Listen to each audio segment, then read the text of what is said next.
नमस्कार दोस्तों, आप देख रहे हैं Tech Now India YouTube channel और मैं सुशील कुमार आपका एक बार फिर से स्वागत करता हूं। वित्त मंत्री निर्मला सीतारमण जी ने शनिवार को लगातार चौथे दिन प्रेस कॉन्फ्रेंस की और 8 सेक्टरों में होने वाली ढांचागत सुधारों के बारे में बताया।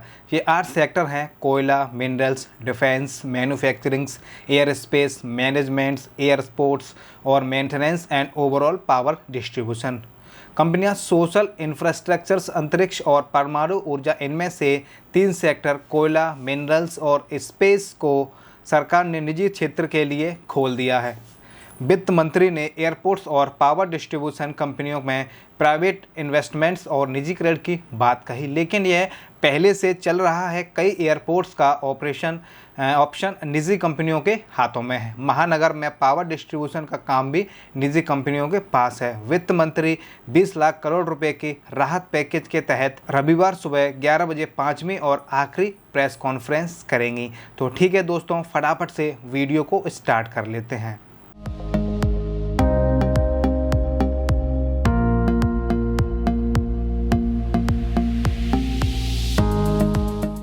इन्होंने 1 घंटा 18 मिनट की प्रेस कॉन्फ्रेंस में 8 घोषणाएं की।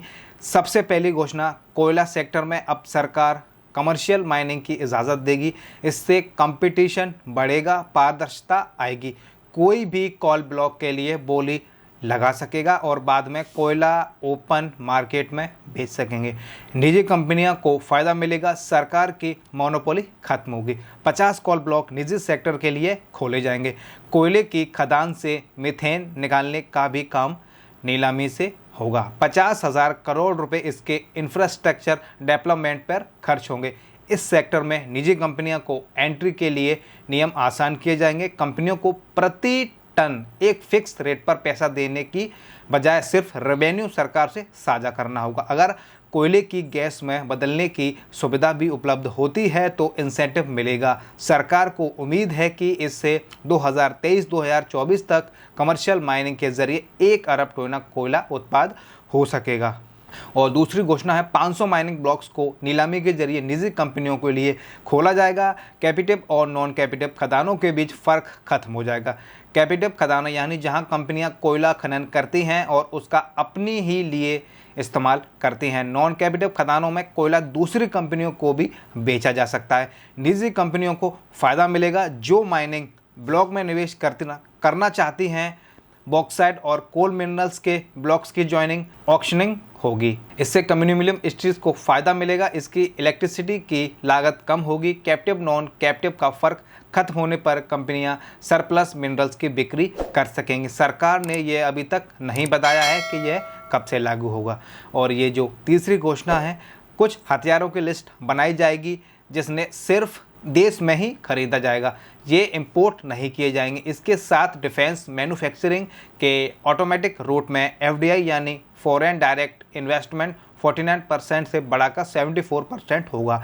यानी डिफेंस मैन्युफैक्चरिंग कंपनी में अगर विदेशी या निवेश आ रहा है तो 74 निवेश सरकार के लिए मंजूर की ज़रूरत नहीं होगी। इससे ज़्यादा निवेश पर ही सरकार की मंजूरी लेनी होगी। देश में काम करने वाली डिफेंस प्रोडक्शन कंपनियों को फ़ायदा मिलेगा जो हथियार बना सकती हैं और जो अब तक इंपोर्ट्स होते रहे स्पेयर पार्ट्स को देश में ही बना सकती हैं। इंपोर्ट्स पर साल बैन लगाया जाएगा ताकि मेक इन इंडिया के तहत देश में हथियार का उत्पाद बड़े डिफेंस सेक्टर का एक्सपोर्ट बिल कम होगा। जो हथियार बनाता है उसकी सप्लाई के लिए कॉर्पोरेटाइजेशन होगा। सरकार ने यह अभी तक नहीं बताया है कि यह कब से होगा। चौथी घोषणा, वित्त मंत्री ने इससे जुड़ी 3 घोषणाएं की। पहली, एयर स्पेस के इस्तेमाल से पाबंदियां हटाई जाएं। दूसरी, 6 एयरपोर्ट का पीपीई आधार पर ऑप्शन होगा। कुल 12 एयरपोर्ट्स में निजी कंपनियों के जरिए 13,000 करोड़ रुपए का निवेश आएगा। तीसरी, एयरक्राफ्ट के मेंटेनेंस, रिपेयर्स और ओवरऑल के लिए टैक्स व्यवस्था को आसान बनाया जाएगा। अगर ज़्यादा एयर स्पेस उपलब्ध होता है तो एयरलाइन कंपनियां और यात्रियों दोनों को इसका फ़ायदा मिलेगा। इसके लिए ज़्यादा रूट उपलब्ध होंगे। एयरलाइंस कंपनियां का समय और ईंधन खर्च बचेगा। उन्हें सालाना 1,000 करोड़ रुपए का फ़ायदा होगा। दूसरा, 12 एयरपोर्ट्स के ऑप्शंस की नीलामी होगी तो यहाँ पे निजी कंपनियों को मौका मिलेगा। तीसरा, एयरक्राफ्ट के मेंटेनेंस, रिपेयर और ओवरहॉल की सेवाएं देने वाली कंपनियों को मौके मिलेंगे, क्योंकि सरकार इस पर 2000 करोड़ रुपए खर्च करेगी। एयरलाइंस कंपनियां को भी एयरक्राफ्ट मेंटेनेंस कॉस्ट घटेगी। अभी 60% एयर स्पेस की उपलब्ध होता है, यह सिविल और डिफेंस एक्टिवेशंस के लिए होता है। अभी ज़्यादातर उड़ानें लंबे रूट के लिए होती हैं। अब सरकार एयर स्पेस का पूरा इस्तेमाल करना चाहती है। सरकार ने कहा है कि एयर स्पेस में मैनेजमेंट का मसला कुछ ही महीनों में सुलझा लिया जाएगा। मेंटेनेंस, रिपेयर और ओवरऑल के लिए 3 साल में सरकार 2000 करोड़ रुपए खर्च करेगी। और इनकी 5वीं घोषणा उन्होंने की है, बिजली के क्षेत्र में बदलाव होंगे, स्मार्ट प्रीपेड मीटर लगाए जाएंगे, केंद्र शासित प्रदेशों में पावर डिस्ट्रीब्यूशन प्राइवेटाइज होगा, उपभोक्ताओं को उनके हक की बिजली मिलेगी। अगर पावर डिस्ट्रीब्यूशन कंपनियां संकट में है तो इसका असर उपभोक्ताओं पर नहीं होने दिया जाएगा। अगर कंपनियां लोड शेडिंग करती हैं तो उन पर जुर्माना लगाया जाएगा। कंपनियों की मदद इस तरह से की जाएगी कि उन्हें समय पर पेमेंट दिलाने की व्यवस्था दी जाएगी। उपभोक्ताओं के लिए स्मार्ट प्रीपेड मीटर लगाए जाएंगे। सब्सिडी का डायरेक्ट बेनिफिट ट्रांसफ़र होगा। बिजली उत्पाद को बढ़ावा दिया जाएगा। सरकार ने यह अभी नहीं बताया है।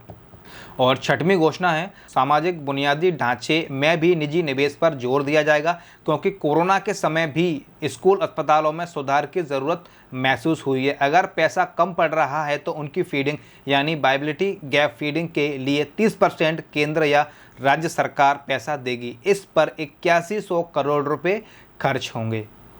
और 7वीं घोषणा है, देश के स्पेस सेक्टर के आगे के सफ़र में अब निजी क्षेत्र को भी भागीदारी होगी। जो कंपनियां सैटेलाइट बना सकती हैं या उसकी लॉन्चिंग की काबिलियत रखती हैं या स्पेस से जुड़ी सेवाएं दे सकती है, उन्हें मौके मिलेंगे। निजी कंपनियों को इसरो की सुविधाओं या उसके केंद्रों पर इस्तेमाल करने की इजाज़त मिलेगी, ताकि वे अपनी क्षमताएं बढ़ा सकें। आगे अगर स्पेस ट्रेवल्स या दूसरे ग्रहों की खोज का प्रोजेक्ट आता है तो उसमें निजी कंपनियों को भी काम करने का मौका मिलेगा। सेंसिंग के क्षेत्र में भी निजी कंपनियां काम कर सकेंगी। सरकार ने यह अभी तक नहीं बताया है कि यह कब से लागू होगा।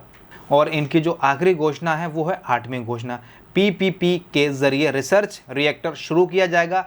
ये मेडिकल के लिए होंगे। टेक्नोलॉजी डेवलपमेंट और सेंटर बनाए जाएंगे, ताकि प्याज, फल और सब्जी को लंबे समय तक सहेज कर रखने के तरीके पर रिसर्च हो सके।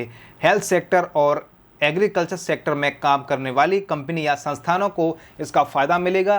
कैंसर और अन्य बीमारियों के किफ़ायती इलाज ढूंढने में इसके रिसर्च रिएक्ट की मदद मिलेगी। सरकार ने यह भी अभी तक नहीं बताया है कि यह कब से स्टार्ट होगा। तो दोस्तों, आपको आज की हमारी यह वीडियो कैसी लगी आप हमें कमेंट में बता सकते हैं। और अगर आपको वीडियो में कुछ समझ में ना आए तो आप हमें कमेंट करके हमसे पूछ सकते हैं। हम पूरी कोशिश करेंगे आपके कमेंट का आपको जवाब दे सकें।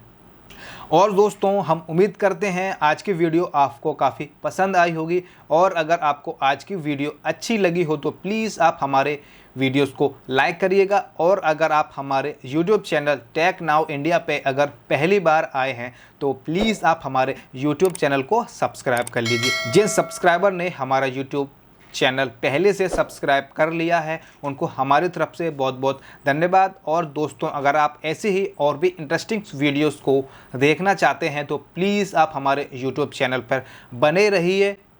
तो ठीक है फ्रेंड्स, अभी के लिए बस इतना ही। मिलते हैं ऐसे ही इंटरेस्टिंग वीडियो के साथ। जय हिंद, जय भारत।